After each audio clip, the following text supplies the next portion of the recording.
Wow. Okay, Chapter 10, The Seventh Crow. Saturday, November 6th. It is so, I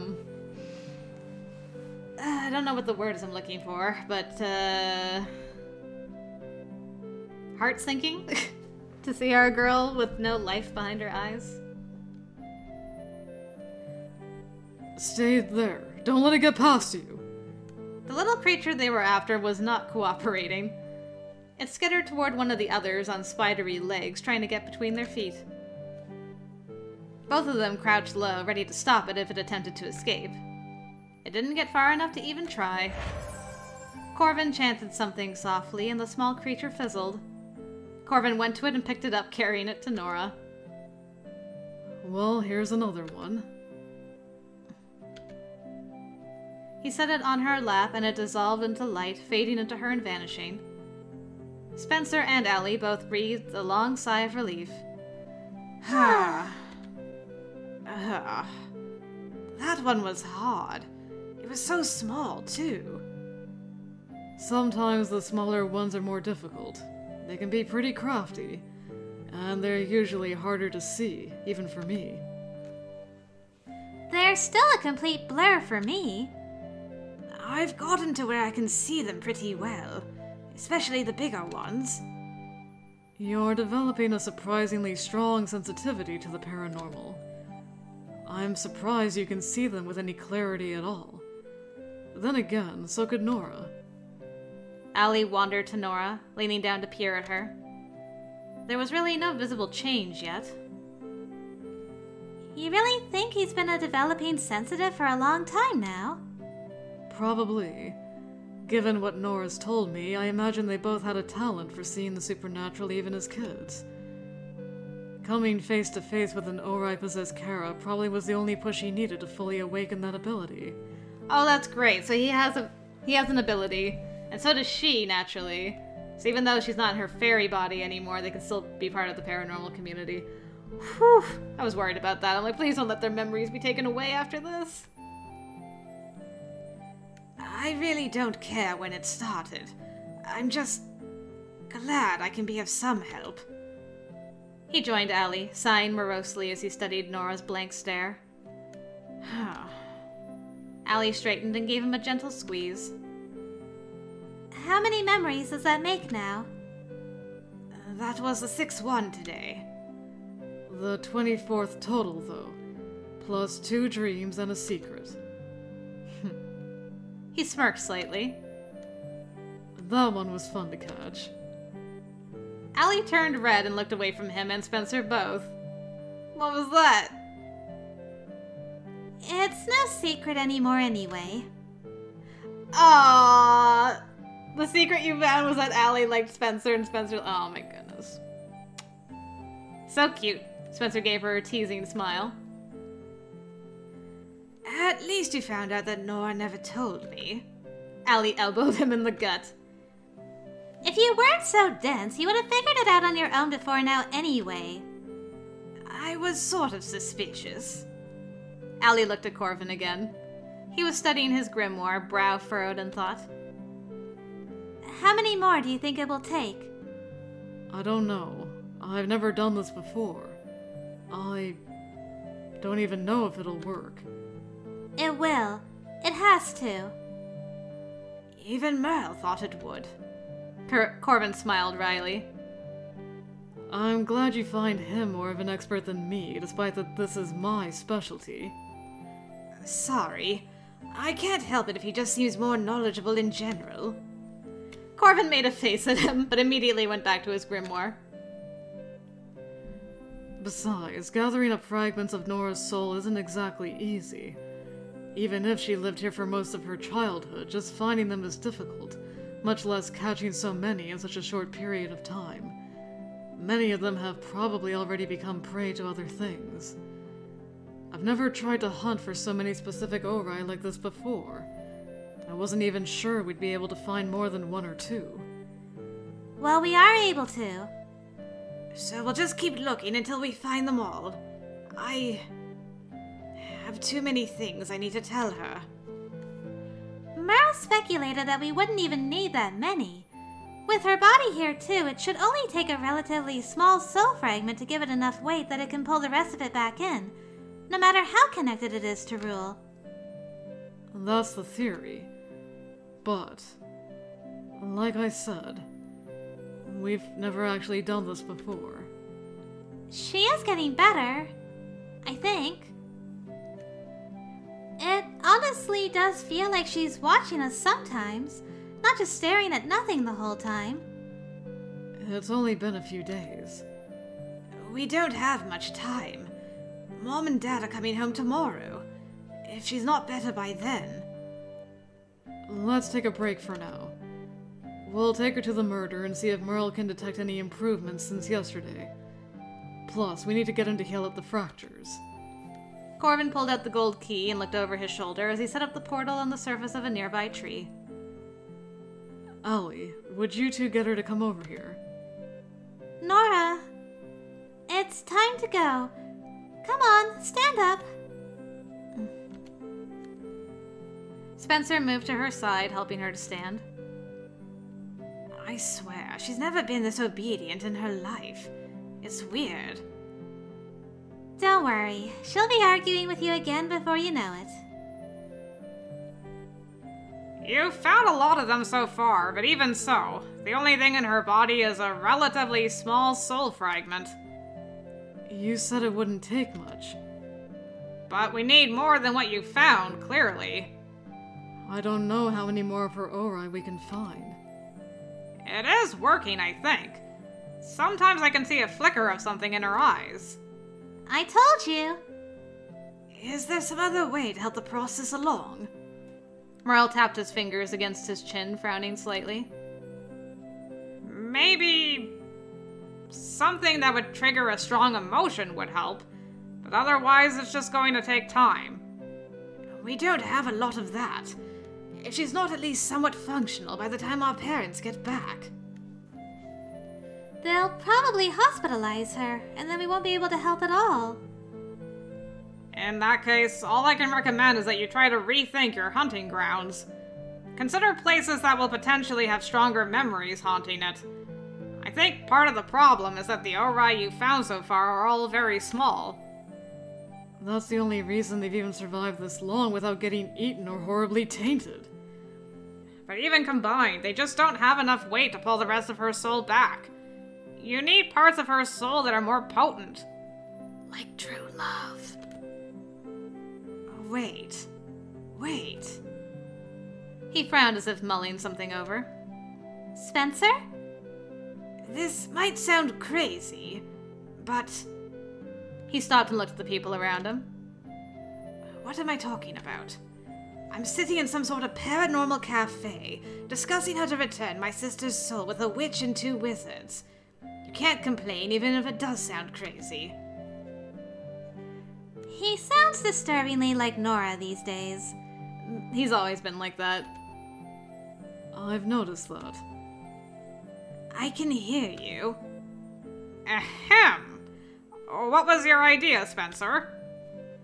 You said you need something that might trigger a strong emotion or have stronger parts of her soul, right? That was the idea, yeah. What about Nora's artwork? Her artwork? I know not an expert on the nature of souls, but isn't it possible she's left part of her soul in her paintings? What an excellent idea. I mean, is that a thing? Artists pour a lot of themselves into their work, so that could be a thing, right? Maybe? You're not wrong, actually. Usually, when people say they pour their soul into something, they mean it metaphorically. But the reality is that we truly do put a part of ourselves into the things that are important to us. The soul fragments in artwork don't become ori because they're attached to something tangible, but they can still be pretty potent if the work is important to the creator. That's why, rarely, creations can actually develop their own souls. Okay, so it might not be the same as these ori, but couldn't we return any fragments in her artwork to her as well? Detach them from the art and return them to Nora? That could work, maybe. Whether or not Cor has the skill to draw those parts of her back out and return them is another matter. But with his grimoire and body finally cleared of miasma, he does seem a little less inept than he's been the last few months. Haha. Merle, that's just... Merle grinned and ruffled his hair. I'm not wrong. Look, I've never tried anything like that before, but I can give it a shot. Merle gave Spencer an appraising look.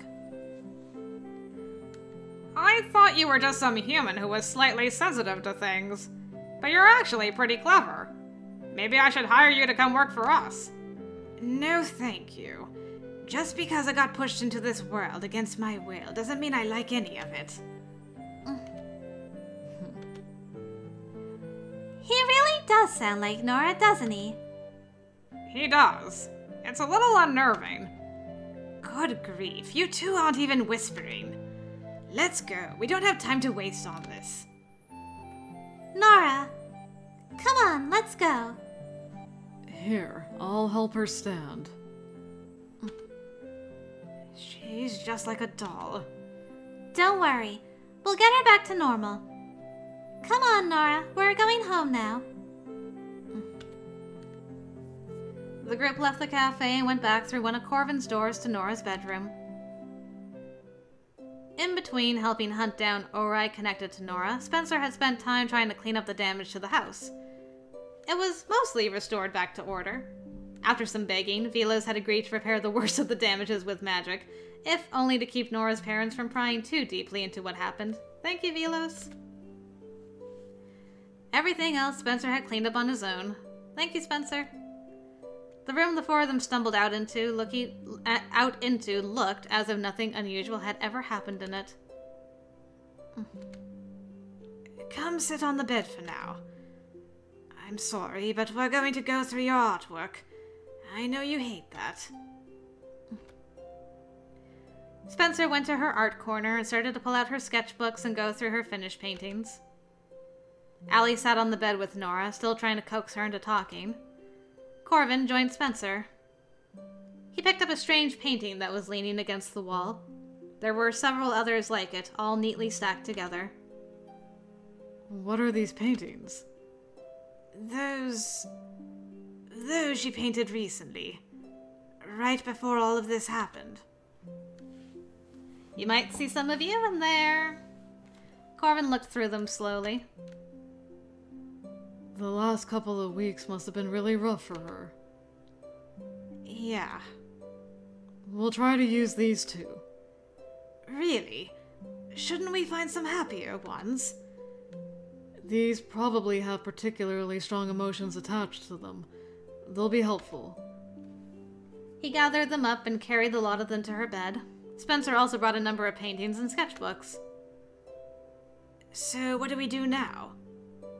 Well, I don't really know. I've never done this before. My usual method doesn't really apply here, so I'll have to think creatively. Can I ask that you leave us alone? I think it might help me focus if it's just the two of us this time. You expect me to leave you and Nora alone in her bedroom? Corvin gave Spencer a scathing look. What do you think I'm going to do to her? Go through her underwear again. Ollie! He asked! I'm not going to do anything to her, jeez. Thanks, protective brother.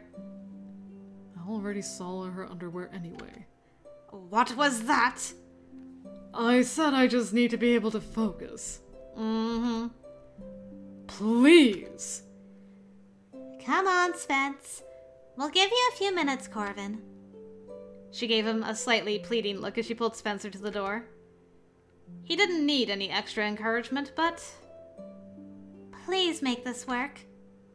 I'll try. Allie and Spencer left the room, shutting the door behind them. Corvin let out a long, slow breath as he crouched next to the bed.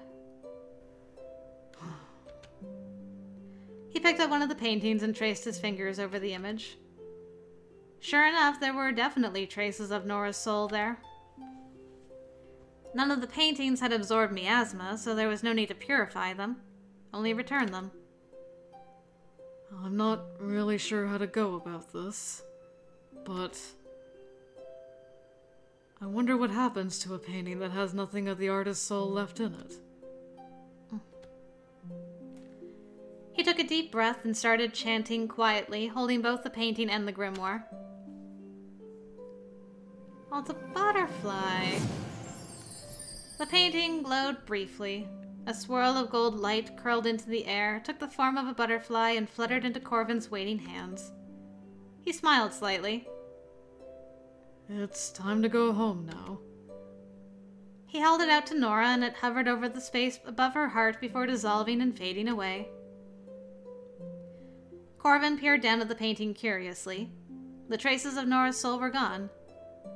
It looked different. He couldn't quite put his finger on it. At least I know I can do it now. Over the next few minutes, he worked his way through several. He kept glancing up, hoping to see anything. A spark of recognition, a tiny flicker of life in those eyes. But there was nothing. He rubbed at his face.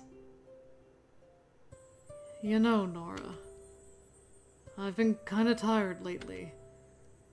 Rule managed to purify my miasma infection, which even Velos couldn't do.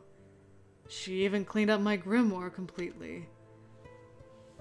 I should probably be feeling better now than I have for a long time. But I'm worried that I'll just end up in the same situation again eventually. I hate this job. I hate what I have to do. Returning painful things. Ugly memories. Dark secrets. Destroying things that people need. I hate that it fell to me to do this. I hate looking at people and always knowing what's under the surface, no matter how much it hurts to see it. And how am I supposed to know when it's best to let an Ori die or return it? I'm not... My father was so much better at this than me. It was never supposed to be this way. I was always supposed to just be a guide. Someone who'd led things back home, or even sent them to a new place where they were needed. This town just twists everything. It mires things so deeply in the darkness I can't send it anywhere else without contaminating everything. So all that's left is to destroy, imprison, and to ultimately hurt the people around me. And even I'm so tainted by this place it feels like I can't leave it anymore. But then I met you, and I don't know. Even this terrible place became somewhere I thought I could like a little bit. Aww, my heart. He took her hand and pressed it to his cheek. I don't want to lose you. He buried his head in the comforter, tears stinging his eyes. Aww, crying Corvin. My heart, I can't. Oh. I'm so sorry, Nora. This is all my fault. And I'm going to fix it. I just need time.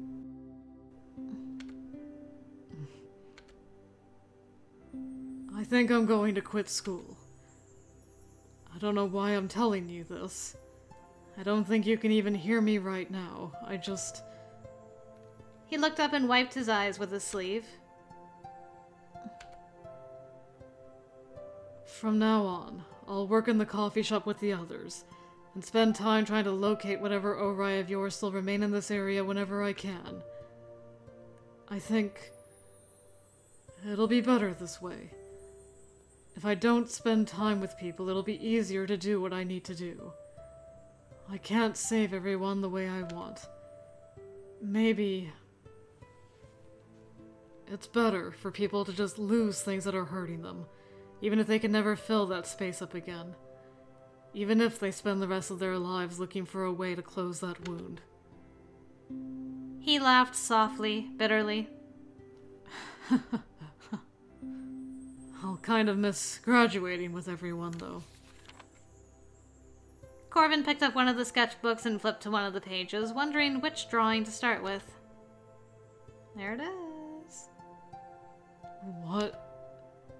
The page was filled with sketches of him, his face from multiple angles, smiling, laughing, looking sad or thoughtful. He turned to the next page, surprised to find even more. You drew this. Of me.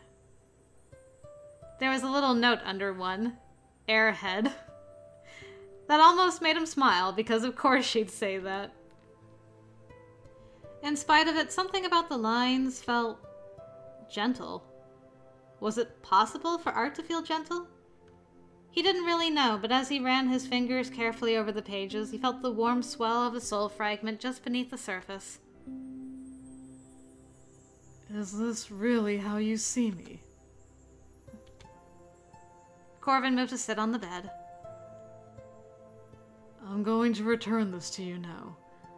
I'm sorry that I failed you so much. I'm so sorry.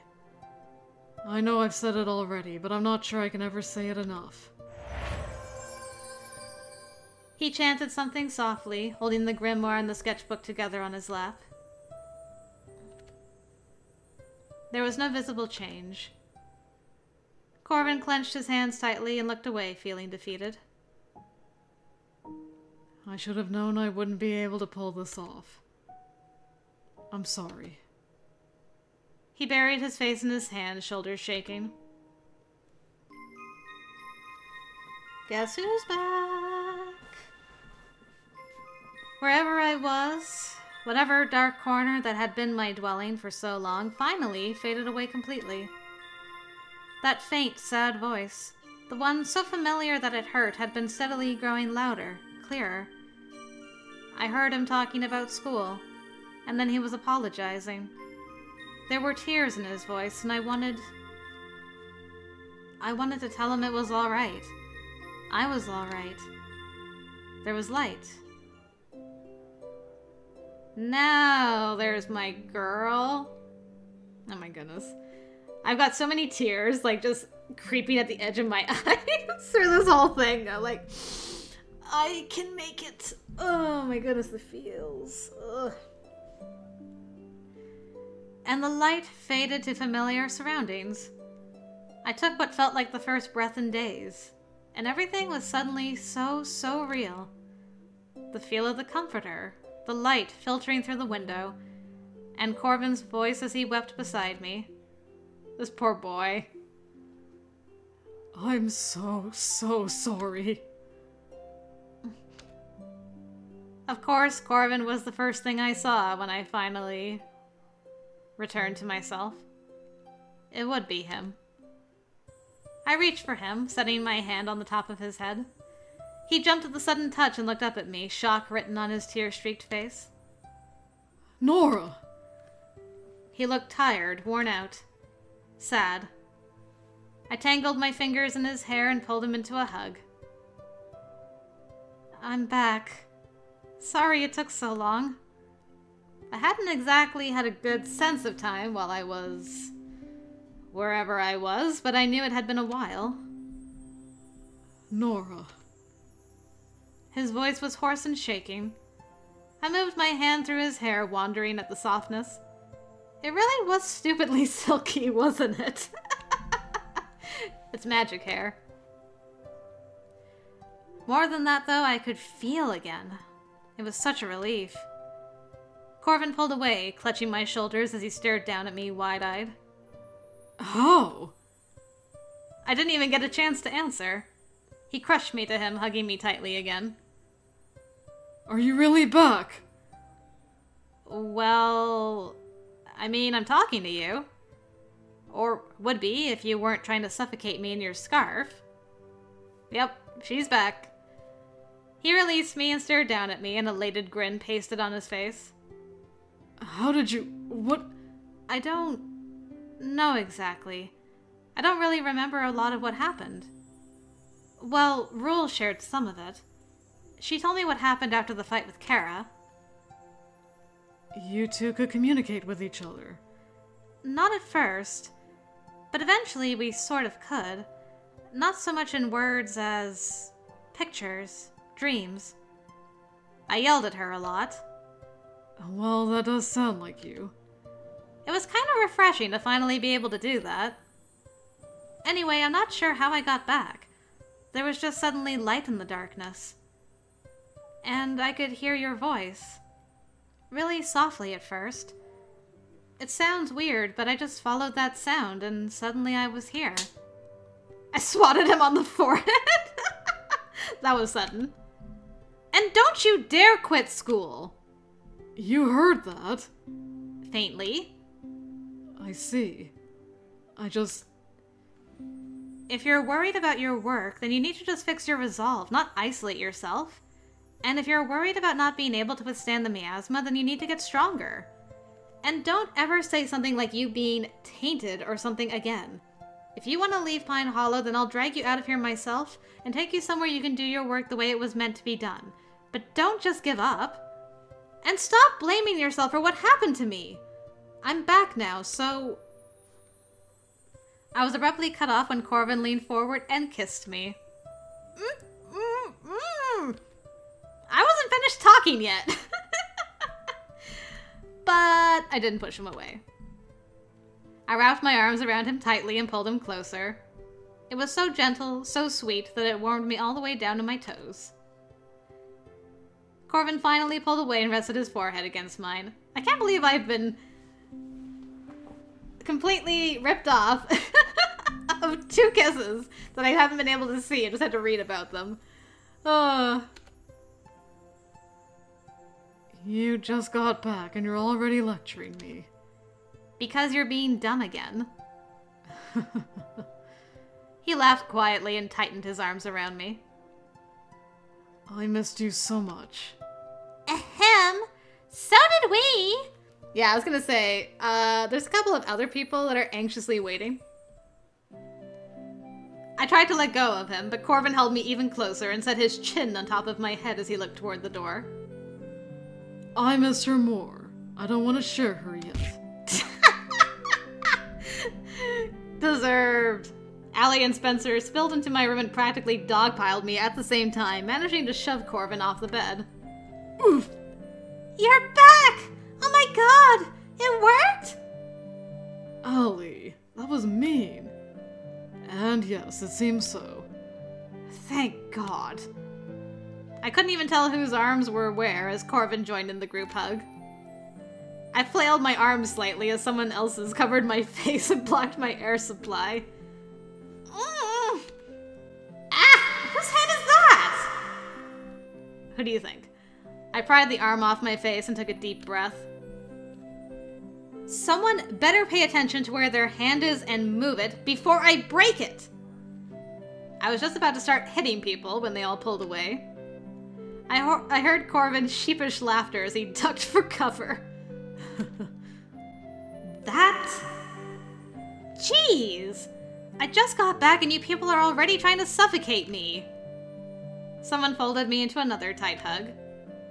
It was Spencer. I'm sorry. I'm so sorry for everything. I feel like this was all my fault. We've been through this. I hugged him back fiercely, as if trying to make up for the last 5 years. He squeezed me tighter. Ah! Brother and sister making up. The tears. Go away, Corvin. This is important. Can I have her back now? I'm not some kind of weird trading card. I didn't get a real hug yet at all. It's my turn. Stop trying to pass me around. Spencer let go of me and moved aside so Allie could hug me tightly. I am so glad you're back. We were so worried. What happened with Kara? She's okay. She had to spend some time in the hospital. We positioned it as a concussion. But she's okay. I looked around my room at the drawings spread around on the floor and bed. What exactly were you doing in here? We weren't sure how to get you back either at first. Corvin came up with the idea of trying to gather up some of your old memories and things from when we were kids. Since we all grew up here together, we figured there would be some lurking around the places we used to hang out, and in our old house. Merle thought that if we gathered enough, the two parts of your soul would sort of attract each other, like magnets. And since your body was also here, this side would have more pull. We couldn't find enough stray ori, so Spencer thought maybe we could use your drawings. So you basically dragged me back by force? More or less. Well, that was kind of ingenious, I guess. And speaking of Spencer... So... Spencer, you're... okay with all this? The past few days have been a bit weird, but after everything that's happened, I can't exactly not accept it. How many days has it been anyway? Well, it was basically really early on the 3rd when Rule went back, and today's the 6th. Where's Mom and Dad? Coming home tomorrow. I can't believe all the things that were going on since the beginning of school. No wonder you were acting so weird. Even though at that time I was still convinced you were some sort of imposter. I guess I was. In a way. So no one tried to erase your memories? Well, there was talk of it, but... Spencer threw a royal fit worthy of you. He kind of went a bit Spencer-Zilla in the club room. And Velos decided that since he's really become a full-fledged sensitive in his own right, we should leave his memories intact. Whoa, what? A sensitive? How did that happen? Sometimes when humans are exposed to a lot of paranormal experiences, it can open up that side of their mind. It's not hugely uncommon. Besides, the two of you always could see Faye, right? Wait. Spencer gets to develop abilities and I have to go back to being a normal human? That's not fair! I mean, I hadn't really been in love with everything that happened, but going back to being normal was just... too sad to think about. It felt like all of this was a part of me now. Allie and Corvin shared a look. What? Remember, humans who spend a lot of time in fairy tend to go through some physical changes after a while. The constant exposure to so much magic energy just changes you. Changes? So what exactly am I now? Not quite fairy, not quite human. Am I taller? Smaller? The same? This is a very important question. Corvin wrapped his arms around me again. But all Nora, finally. I hugged him back, wondering what I should tell them that I was really hungry. Big mood. And craving coffee. Ahem. I feel like this is where I'm supposed to start threatening you as her big brother. I glared at him over Corvin's shoulder. I'm actually older than you, I hope you realize. Oh yeah. I always forget that since you act like a kid all the time. Not to mention how short you are. Darn, I'm still small? I thought that was the fairies doing. Boo. He smirked at me. It had been so long since I had seen that teasing smirk. I don't, and I'm not. I just got back and you people are all picking on me already. My stomach suddenly growled loudly. Spencer, let's go find something for Nora to eat. I guess all that astral projection makes a girl hungry. You know, I'm not quite sure I approve of leaving those two alone. Look at how they're clinging to each other. Ugh. I already want to go back. It was so peaceful there. Allie grabbed Spencer's arm and started pulling him away. If you'll excuse us. Allie? I laughed as she bullied him into doing exactly what she wanted. As always. As soon as we were alone, Corvin squeezed me even tighter. Thank God you're back. I don't know what I would have done if... I'm back, so you don't have to worry about ifs. And you're not quitting school. Don't you dare even try. I will come to that cafe personally and drag you back by that stupid scarf. Corvin just laughed. And a few minutes later, Allie was calling us to go downstairs, and they began to fill me in on everything that had happened while I was gone. Monday, November 8th. Okay. I hear some familiar piano playing. I leaned against the wall, listening to the familiar refrain. Kara and I returned to school the same day. She saw me in the hall, and a brief look of confusion passed over her face. Like she was trying to remember something, but it wouldn't come to mind. It was a feeling I knew well. She had walked off without saying anything, but... Well, we might never be friends again, but I hope that she didn't hate me anymore. Well, who knows what the future holds. This is my first time hearing Kara play. I opened my eyes and looked at him. It sounds different than before. Lighter somehow. Well... What? I didn't want to return a dream that made her so unhappy. I think every child wants to make their parent happy, but in her case, it had become a pretty powerful source of pain. And it came after you because Kara blamed you for ruining that hope. But I may have given it a bit of a new purpose when I gave it back to her. New purpose? You can do that? It might be a little bit against the rules, so don't tell anyone. What did you do? So you've definitely decided you're staying, right? Well, you told me I had to. Yes. In any case, I have to at least stay until spring. Why's that? He gave me his usual cheeky grin. I definitely want to see you in a fancy formal gown. And I want to finally get to take you on a proper date. I looked away, heat creeping into my cheeks. I hope you're not planning to wait that long to take me on a date.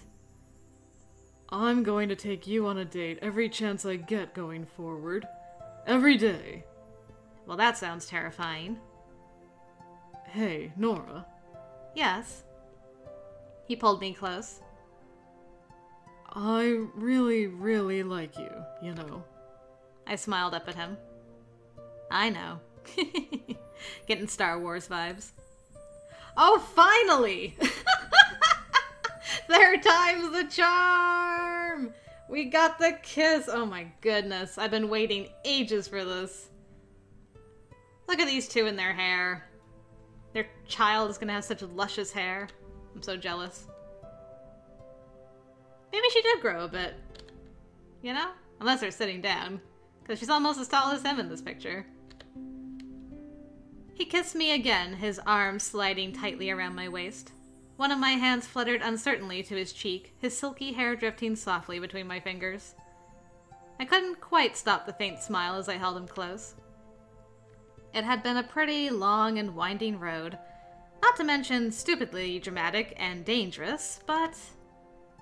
Finally, everything was exactly as it should be. Just like that? That's the end! Wow, that wrapped up quick!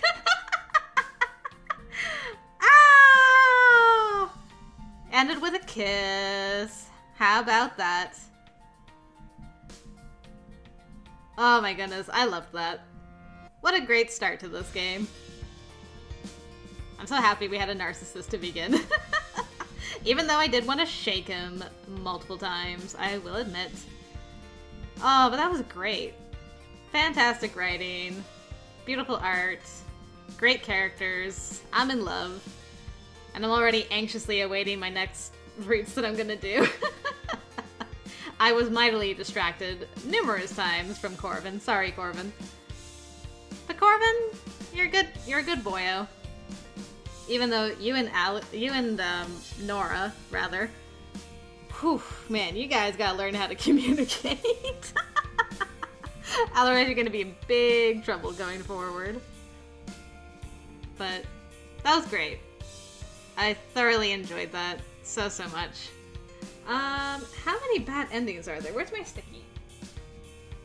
Or not necessarily bad endings, but alternate endings. Let's see. That's 1, 2, 3. 3. Where's my other? Oh, there we go. 4, 5, 6. We got 6 more endings to do. Oh boy, alright, well. Hey, look at all these Kickstarter backers! Well done, everybody. Group effort, group effort.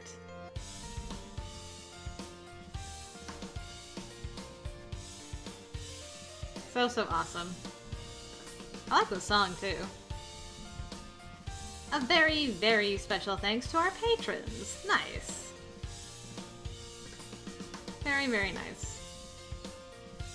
These people are also lovely and deserve extra thanks. Mum. Gotta thank Mum. That's so cute.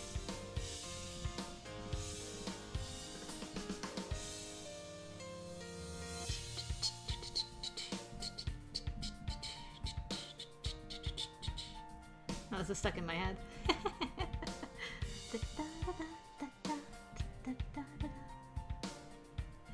And thanks to everyone else who supported and encouraged us through this process, as well as anyone we may have inadvertently left off this list. Thank you for playing Changeling. Thank you for making Changeling. I had so much fun with that. Alright, so that's that. Let's look at the ending we got. It's a date. Very nice. Okay. So if you get the end one, I assume that's the best ending. So my plan is going forward. As you can see, we have 7 other ones. Did I say 7 or 6? Hold on. Where's my notes? Again, looking at my notes. Oh, yeah, there is 7. I missed 1 page. Okay, yes. I'm already prepared. Because I'm definitely following a walkthrough to get these, so... My plan is to just go down the list. So yeah, that's what we're gonna do next time. We're gonna start at bad end number 1. See what happens. But, anyway guys, that was Corvin's best ending. We did it! We made it all the way through. We didn't die horribly. Nobody died horribly. I don't know if that's true going forward with the bad endings, but we'll find out. Either way, I hope you guys enjoyed this as much as I did. And yeah, I hope I'll see you for the bad endings too. Maybe we'll get some additional info. Who knows? Should be interesting either way though. Thanks again for watching, and until next time, I will see you later.